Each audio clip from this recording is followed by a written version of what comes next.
ভাই আমার রাজনৈতিক সহযোগিতা আশরাফুজ্জামান খান লিটন, অ্যাডভোকেট আমান ফেরদৌস সহ জামালপুরের সকল পর্যায়ের নেতৃবৃন্দ আমাদের মাঝে উপস্থিত হয়েছেন। জামালপুর জেলা বিএনপির সাবেক সভাপতি, বাংলাদেশ জাতীয়তাবাদী দল কেন্দ্রীয় নির্বাহী কমিটির কোষাধ্যক্ষ এম রশিদুজ্জামান মিল্লাত আমাদের মাঝে উপস্থিত হয়েছেন। বিএনপির চেয়ারপারসন দেশনেত্রী বেগম খালেদা জিয়ার অন্যতম উপদেষ্টা সাবেক মন্ত্রী পরিষদ সচিব জনাব এএসএম আব্দুল হালিম সাহেব আমাদের মাঝে উপস্থিত রয়েছেন।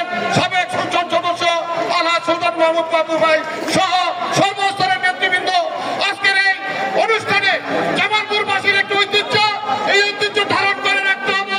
এই লিটনের নেতৃত্বে আগামী দিনে এই অনুষ্ঠানের মধ্য দিয়ে আমরা জামালপুরবাসী যেন একটু মিলন মেলায় একত্রিত হতে পারি, এই প্রতিজ্ঞা এখন থেকে নিতে হবে। আপনাদের সার্বিক সহযোগিতা প্রার্থনা করে আমার বক্তব্য শেষ করছি। ধন্যবাদ সবাইকে। আসসালামু আলাইকুম।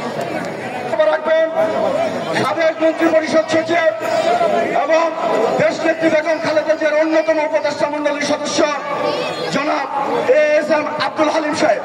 এএসএম আব্দুল হালিম সাহেব। বিসমিল্লাহির রহমানির রহিম।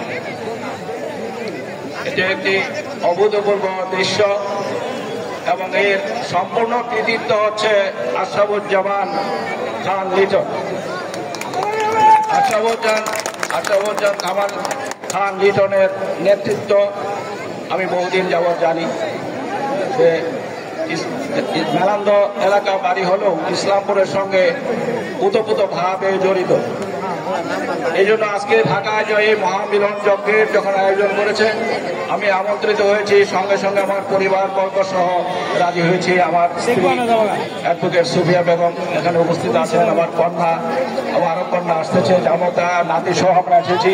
সত্যি একটা আন্তরিক, এটি আমাদের প্রয়োজন, একটা ঐক্যবদ্ধ। এখানে যেমন আছেন আমাদের নেতৃস্থানীয়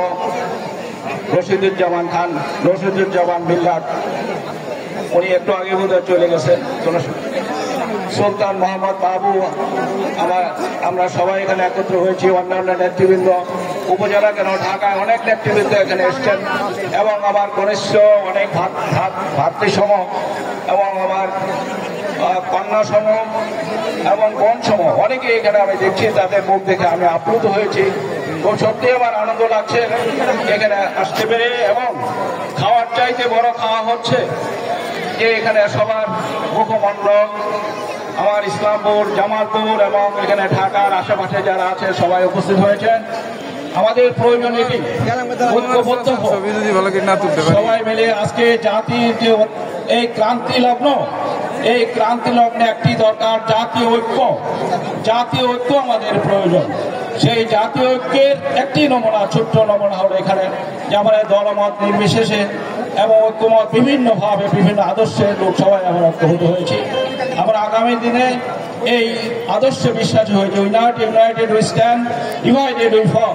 আমরা যদি ঐক্যবদ্ধ থাকতে পারি জাতি হিসাবে, যত দেশ বড় বড় দেশ পাশে থাকতে পারে, প্রতিবেশী থাকতে পারে, কিন্তু আমরা যত ছোট হই, আমাদের 17 কোটি 18 কোটি মানুষ, আমরা 18 কোটি মানুষের আমাদের 36 কোটি হাত আছে, সবাই আমরা ঐক্যবদ্ধ হবে।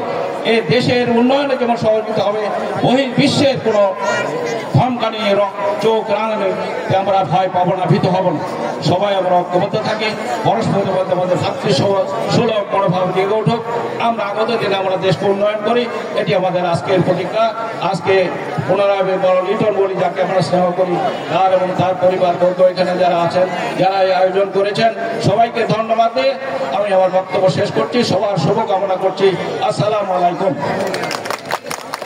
উপস্থিত হয়ে আজকের এই অনুষ্ঠানকে সাফল্যমণ্ডিত করার জন্য